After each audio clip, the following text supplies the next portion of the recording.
Whenever you are preparing for practical questions or MCQs or case studies in CA final AFM or in any other subject of CA final, then there are a few important things which you must keep in mind.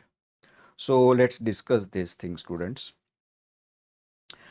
Remember that I am talking about the original study of your subject. Remember, your preparation process for any subject can be broadly divided into two stages. The first is original study, and the second is revision and tests. So, students, whenever you are preparing any subject, studying any subject originally for the first time, say yourself or with any other teacher, say through regular batch classes or pen drive course, then the first most important thing is that the you must clear in your mind the underlying concepts and funda. So concepts, the study must be conceptual, the conceptual depth must be reached, and the all concepts relating to problem solving first must become clear in the mind of the student. And at the same time, the student should write an summary of important points in the form of notes. We call these notes charts and mind maps. See, here the process which we follow in our AFM regular batch is that uh, I first explain the concepts, I reach the conceptual depth, and dictate or write on the screen myself all important points with their interrelationships and in chart form. So we call that charts and mind maps. And the students in their own handwritings, they write with me. So the students, for you, writing in your own handwriting has a special significance. Whatever you write on your own, that will automatically be remembered by you in your mind, and you will not easily forget that. So this is all about charts and mind maps. And the same charts and mind map students will be useful to you when you are preparing for your paper 6 IBS, Integrated Business Solutions. Remember, in CA final, there is a special new thing which I want to emphasize, that whatever you study in the five main subjects, that is FR, AFM, Audit, DT, IDT, and then in self-paced learning modules, costing and corporate and economic laws, that knowledge, that skill will be used twice. First of all in that subject, and secondly in your IBS paper. So students, this is the significance of your original study and the charts and mind maps. So after as you have understood these concepts, the next thing important is that you have to develop your problem solving skill. Problem solving, PS means problem solving or application skill. For case studies, you have to apply the concepts and you have to learn to express an opinion and so on. So problem solving or application skill student will develop if and only if you solve the problem yourself. So this thing is very important. You must solve the practical question or the case study or the MCQs yourself. So here see, in our regular batch what we do is that I discuss the solution. Write the solution on the screen along with explanations, and the students along with me, they write. So first they understand, I instigate the thinking in their minds, and then they solve. So curiosity and solution based approach. First I raise curiosity in the mind of the students, and then I give the solution, so they tend to remember it very well.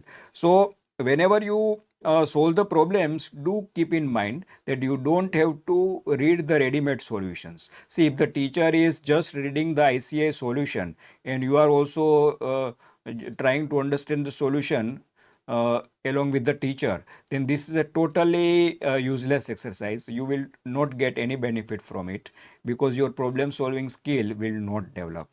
So students, whatever you have learnt in this, on a, say any in any particular lecture, the skill that you have developed in any particular lecture, you have to further reinforce it and revise it in your homework. So here we are introducing one special product, that is we call it homework guidance. In homework guidance, I will give you step to step guidance on solving problems.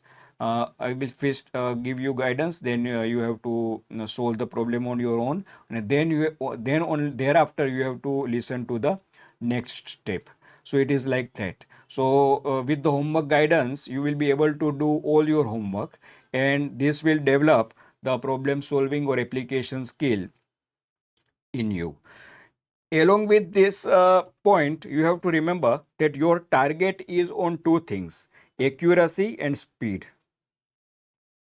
So what does this mean, student? By accuracy, I mean that your calculation should be matching with the ICI method. The ICI method, see, all we have included all MTP, RTP, suggested answers, and CS study material problems in our question bank. All the solutions are also according to the ICI. So your solution, when you solve the problem yourself, should match with the ICI method and ICI answers. That is what we mean by accuracy, and it has to be arithmetic point of view precise calculation. By speed, we mean that you should be able to solve the problem in the same amount of time in which you will have to solve it in the exam. So I will let you know from time to time, and you must develop the speed, but the accuracy is more important. Only after mastering accuracy, then you have to concentrate on speed and develop the art of solving problems speedily. Okay, so this is, students, the okay. Another important thing in AFM is ambiguous questions. See, AFM paper is distinguished, can be distinguished from other papers from two viewpoints. The first thing is that it has the maximum conceptual depth as compared to all other CA subjects. And second thing is that, so means you need to study it very seriously, conceptually. And the second thing is that there are many ambiguous questions in your AFM study material and ICA material. So in ambiguous questions, what happens? That the solution is logically deficient. The solution which ICI has given is logically deficient. It is not consistent with the language of the problem. So memorizing is the only way out for the student to deal with such questions.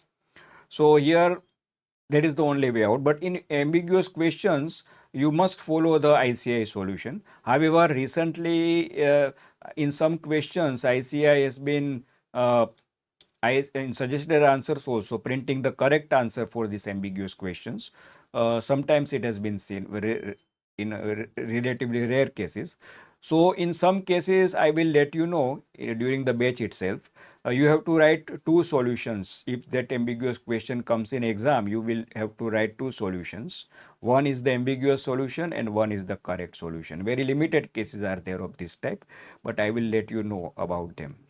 So students, this is all about this solving practical questions and attempting case studies. See, case studies here, by application, I mean that ability to correctly apply the concepts or the legal provisions and forming the right ability to form the correct opinion. That is what we mean by application skills. Okay. So whenever you prepare for practical questions, MCQs or case studies, don't forget these important things, students, which I have discussed here.